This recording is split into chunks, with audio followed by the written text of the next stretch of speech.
বাংলাদেশি অবৈধ মুসলিম অনুপ্রবেশকারীদের নাম ঝাড়াই বাছাই করার দায়িত্ব জুডিশিয়াল অফিসারদের দেওয়ার পরে তাদেরকে প্রথম চেষ্টা করা হয়, আমি যেটা গতকাল রায়দিঘি থেকে প্রকাশ করেছিলাম, লিয়াজো অফিসার নিয়োগ করার মাধ্যমে।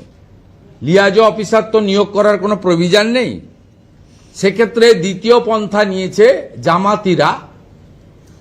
তারা এই বোমাতঙ্কের জন্য আমি মনে করি বাংলাদেশি জঙ্গি আউটফিটরা এর সঙ্গে যুক্ত, এবং তাদের পশ্চিমবঙ্গে যারা জামাতি মাইন্ডেড, যারা বাংলাদেশি মুসলিম অবৈধ অনুপ্রবেশকারীদের নাম ভোটার তালিকায় রাখতে চান, তাদেরও মদত থাকতে পারে। এই বিষয়ে এনআইএ কে এই বিষয়ে তদন্ত করে দেখা উচিত। শুধুমাত্র কলকাতা পুলিশ বা পশ্চিমবঙ্গ পুলিশ তথা মমতা পুলিশকে দিয়ে এই তদন্ত করলে হবে না। কেন্দ্রীয় বাহিনী আসতে চলেছে, পুলিশ যদি নিরপেক্ষ না হয় তাহলে কি কোন রকম ভাবে পুলিশ কোনোভাবেই নিরপেক্ষ নয়। পুলিশ যা যা প্রত্যেক দিন করছে তার খণ্ডচিত্র, উচ্চ মাধ্যমিক পরীক্ষা চলছে, গোটা রাজ্যে 163 ধারা আছে। এর আগের দিনও অসভ্যতামি দেখেছেন, আজকেও 12-14 জন 15 জনকে লোক নিয়ে সিও অফিসের সামনে আমরা মাত্র 2টি প্রাণী এখানে এসেছিলাম, তার মধ্যে একজন এলওপি, একজন সিনিয়র পলিটিশিয়ান। আমাদের সঙ্গে সামনে যেটা করেছে আপনারা দেখেছেন। এটা তো পুলিশ দাঁড়িয়ে দাঁড়িয়ে এদেরকে এনকারেজ করছে, এদেরকে মাইক ব্যবহার করতে দিচ্ছে, এদের জমায়েত করতে দিচ্ছে। তাই এইখানে যদি রাজভবনের কাছে, অ্যাসেম্বলির কাছে, সিও অফিসের সামনে যদি এই অবস্থা হয়, তাহলে তো ক্যানিং ভাগড়ে, শীতলকুচি সিতাইতে, বসিরহাটে সন্দেশখালীতে কি অবস্থা সহজেই অনুমেয়। তাহলে এই পরিস্থিতিতে কি বিধানসভা নির্বাচন শান্তিপূর্ণ হতে পারে? করানোর চেষ্টা করতে হবে। বিজেপি তো লড়ছে, বিজেপি তো অন্য লোকেদের মতো হাল ছেড়ে দিয়ে, মাঠ ছেড়ে দিয়ে যায়নি। আমরা এদেরকে সরাবই। এর থেকেও খারাপ অবস্থা একটা সময় উত্তরপ্রদেশ, বিহারে ছিল, তার পরিবর্তন হয়েছে, সময় লেগেছে। এখানেও নরেন্দ্র মোদীজি বলে গেছেন তার দীর্ঘ রাজনৈতিক অভিজ্ঞতার ভিত্তিতে, বিহারে ছিল জঙ্গলরাজ, এখানে চলছে মহা জঙ্গলরাজ। প্রতিবাদের ভাষা হিসেবে আপনাকে জুতো দেখাচ্ছে, জুতো ছুড়ছে, কি বলবেন? না না, এগুলো এদের ক্ষমতা হারানোর আতঙ্ক, এবং এদের বিরোধী দলনেতা যে সঠিক জায়গায় আছে, এই তৃণমূলের যে আর্তনাদ, তৃণমূলের যে নোংরামি, এটা দেখছেন। এই অফিসটা তো আর বেশি দিন থাকবে না। ভারত সরকার শিপিং কর্পোরেশনে অফিস দিয়ে দিয়েছে। আমরা সেটাও সিওকে জানতে চাইলাম যে আপনার অফিসের সামনে নির্মল অবস্থা কবে ফিরবে। উনি বললেন 2-1 দিনের মধ্যেই আমরা শিফটিং করে নেব, ভারত সরকারের দেওয়া অফিস আমার প্রস্তুত হয়ে গেছে। এই কারণেই তো শুধু আমাকে কেন্দ্রীয় নিরাপত্তা দেয়নি, সিওকে কেন্দ্রীয় নিরাপত্তা বাহিনী দিতে হয়েছে।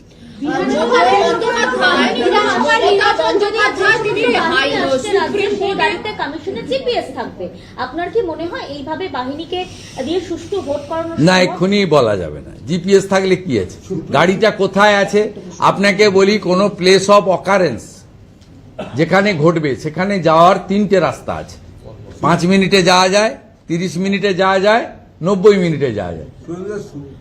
ড্রাইভার যদি সিএপিএফ এর হাতে না থাকে, অফিসার যদি সিএপিএফ এর না থাকে, তাহলে যেখানে ঘটনা ঘটবে ওই 90 মিনিট ঘুরপথে যাওয়ার জায়গায় নিয়ে যাবে।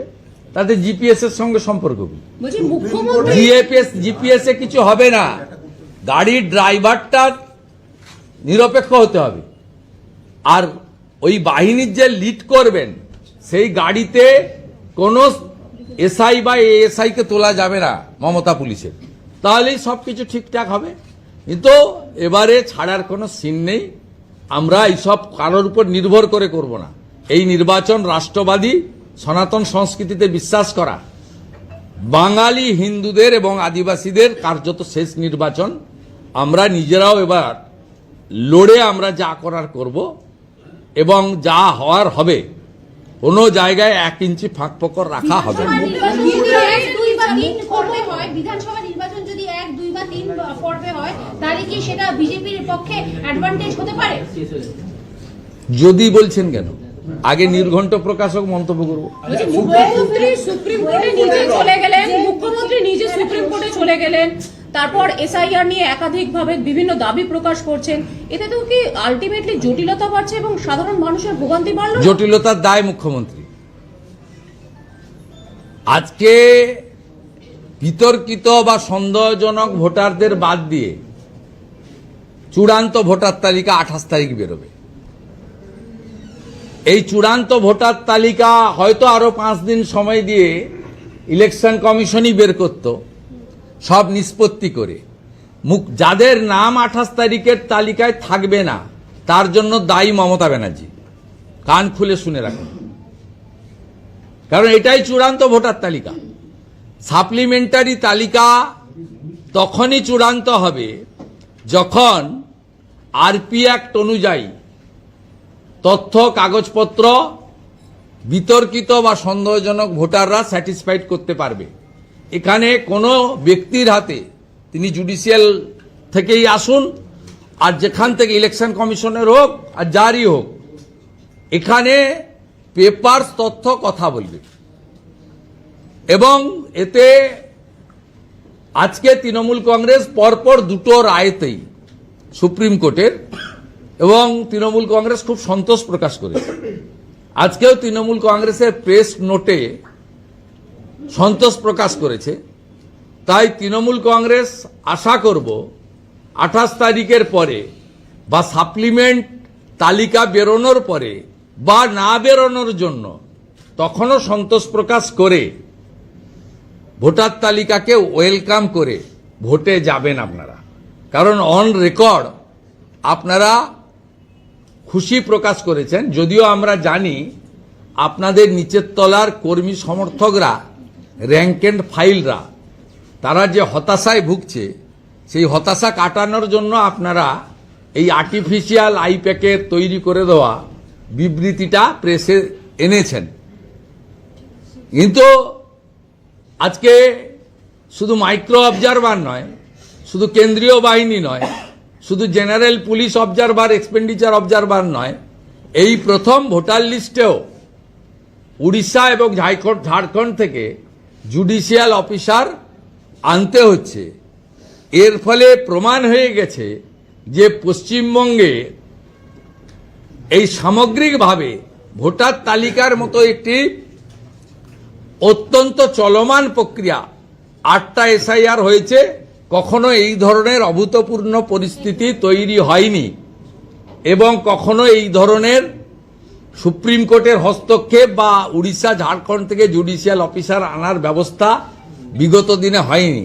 সবকিছুই মানুষ দেখছে এবং এরপরে আমাদের মনে হয়েছে মমতা বন্দ্যোপাধ্যায়ের প্রশাসন এবং সরকার এটি একটি অষ্টম আশ্চর্য।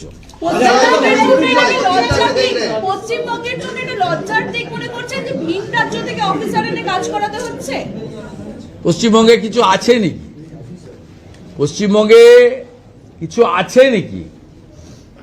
আপনারা তো আগেই দেখেছেন south eastern rail, eastern rail, তাদের রেলের এক্সামটা পশ্চিমবঙ্গের ছেলে মেয়েদের জন্য উড়িষ্যায় করছে। নর্থ ফ্রন্টিয়ারের এনএফআর এর পরীক্ষা কাটিয়ারে হচ্ছে, গৌহাটিতে হচ্ছে। পশ্চিমবঙ্গের ছেলেরা গিয়ে দিচ্ছে, কারণ এখানে পরীক্ষার হলের ভিতরে প্রশ্নপত্র বলে দেওয়া হয়, খাতা বদলে দেওয়া হয় অর্থের বিনিময়ে। পশ্চিমবঙ্গের যা গরিমা গৌরব ছিল সবটাই অনেক আগেই ভ্যানিশ হয়ে গেছে।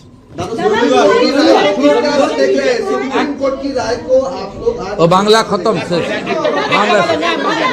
ওয়েলফেয়ারের যে মিটিং, সেই মিটিংয়ে ইতিমধ্যে পুলিশকে বলা হয়েছে ব্যালট চুরি করার কথা, এবং পুলিশ যারা নিচুতলা পুলিশ কর্মীরা রয়েছে তারা এই মুহূর্তে বিদ্রোহ ঘোষণা করছে, তারা ডিএ মুখী হওয়ার কথা বলছেন। সেই কি বলবেন? ভোট দিতে দিলে পুলিশ, সরকারি কর্মচারী, বেকার যুবক যুবতী শতকরা 90% তৃণমূল কংগ্রেসের বিরুদ্ধে ভোট দেবে এবং বিজেপিকে ভোট দেবে।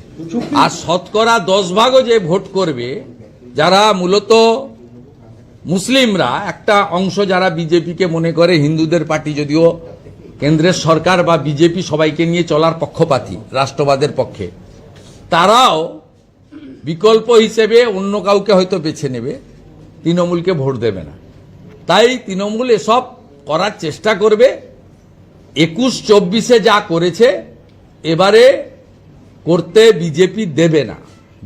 আমাদের ভিডিও ভালো লাগলে লাইক আর শেয়ার করুন, কমেন্ট সেকশনে গিয়ে জানান আপনাদের মতামত। আরও ভিডিও পেতে আমাদের চ্যানেল এখনই সাবস্ক্রাইব করুন এবং প্রতি মুহূর্তের খবরের আপডেট পেতে প্রেস করুন বেল আইকন।